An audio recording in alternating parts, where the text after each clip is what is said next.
1 बजे तेज बारिश और कड़कड़ाती बिजली में अपने घर की बालकनी में खड़ी सुमन खोई खोई कुछ सोच रही थी। अंदर आ जाओ ना। उसके घर के अंदर से आवाज आती है। तब भी सुमन काले अंधेरे में खड़ी न जाने किसका इंतजार कर रही थी, जिसमें से एक औरत अपने 2 बच्चों के साथ उसके पास वाले घर में लाल रंग की एक कार से उतरती है और बारिश में भागती हुई सामने वाले घर में चली जाती है। हेलो, कौन? मेरा कुछ सामान तुम्हारे पास है, लौटाओगी नहीं? आपका क्या सामान? कौन है आप? और मैं तो इस घर में कुछ सेकंड्स पहले ही आई हूँ। आपको यहाँ का नंबर कैसे पता चला? मम्मी, हो सकता है कि जो फैमिली यहाँ पहले रहती हो, ये कॉल उनके लिए हो। नहीं नहीं, ऐसा नहीं है। बाहर कड़कड़ाती बिजली एक अनजान आदमी के फोन ने नेहा को डरा दिया था।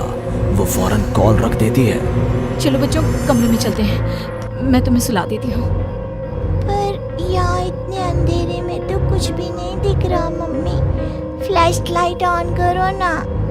नेहा फ्लैश ऑन करती है, जहां उसे ऊपर जाने की सीढ़ियां दिखती हैं और चारों तरफ सफेद कपड़ों से ढके हुए फर्नीचर। तभी नेहा की 3 साल की बेटी उससे कहती है, मम्मा घोस्ट। नो माय लव, ये तो वाइट क्लोथ्स हैं। चलो ऊपर मम्मा आपको स्टोरी सुनाएगी, सुननी है ना? चलो चलो चलो। नेहा स्ट्रॉबेरी को गोद में उठाती है और रोहन के साथ सीढ़ियां चढ़ना शुरू करती है। एक एक कदम उसे ऐसा एहसास हो रहा था मानो वो सीढ़ियों पर नहीं दलदल में कदम रख रही हो। ये मेरे पैर सीढ़ियों में धंस क्यों रहे हैं? बहुत देर चलने के बाद सीढ़ियां खत्म होती हैं।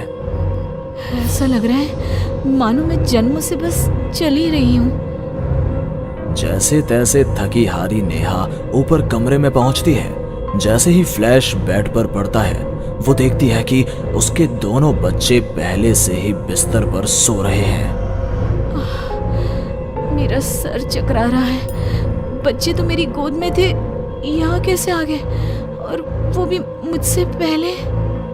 नेहा कुछ समझ नहीं पाती और बेसुध होकर जमीन पर गिर पड़ती है। अगली सुबह उसकी आंखें सूरज की किरणें चेहरे पड़ने से खुलती हैं। नेहा बालकनी में जाती है, जहां उसे सुमन अपने बालकनी में खड़ी दिखती है। ऐसा लग रहा था मानो सुमन रात भर से वहीं खड़ी थी। सुमन नेहा को मुस्कुराकर देखती है।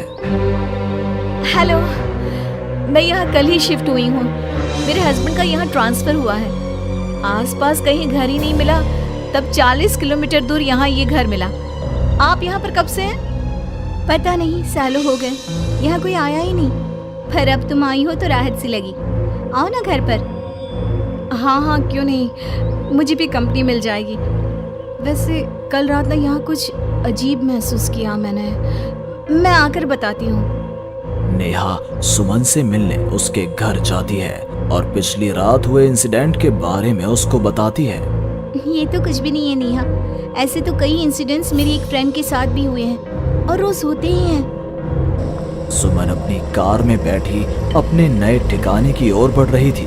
जंगल के बीच से गुजरती वो खुद से कहती है, ये सिविल इंजीनियर्स की लाइफ ना बड़ी मुश्किल है।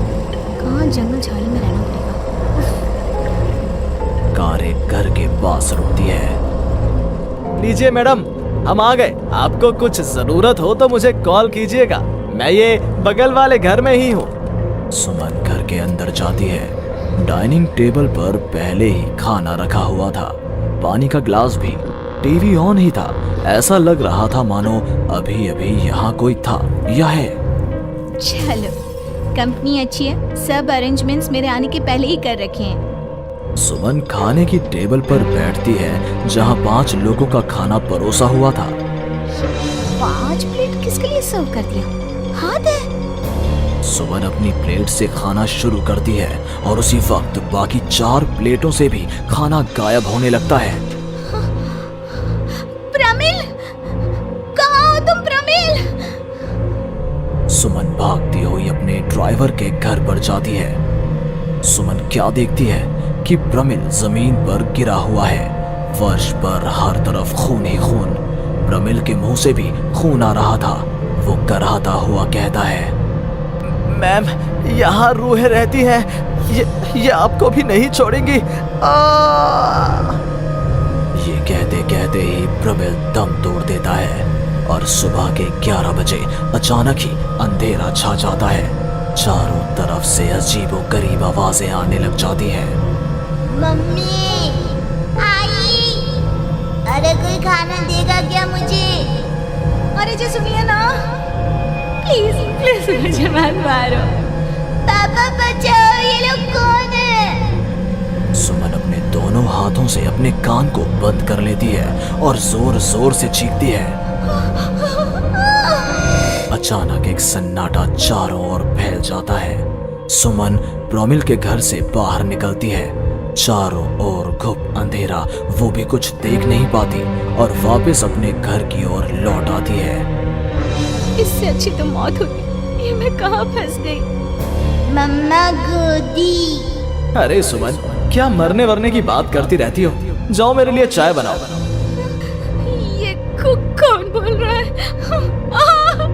तभी अचानक से घर की लाइट्स ऑन हो जाती हैं। सुमन देखती है कि वो किचन में है। उसके ठीक बगल में एक औरत, जिसके बाल उसके चेहरे की ओर थे, गैस के फ्लेम में अपने दोनों हाथों को पका रही थी। तुम कौन हो? कौन हो तुम? और यहाँ क्या कर रही हो? इनको बहुत पसंद है मेरे हाथों का खाना, तो मैं भी चखवा दूं क्या? कर्कश आवाज में ये कहती हुई वो औरत झट से सुमन के हाथों को आग में डाल देती है। सुमन चीखती रहती है पर वो औरत उसके हाथों को नहीं छोड़ती।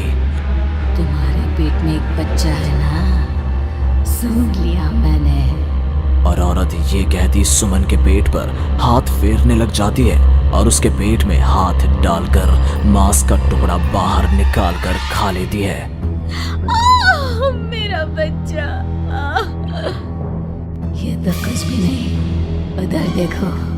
वो औरत दीवार की तरफ इशारा करती है। दीवार पर खून के ऐसे धब्बे थे मानो नवजात शिशुओं को उसी दीवार पर पटक पटक कर मार दिया गया हो।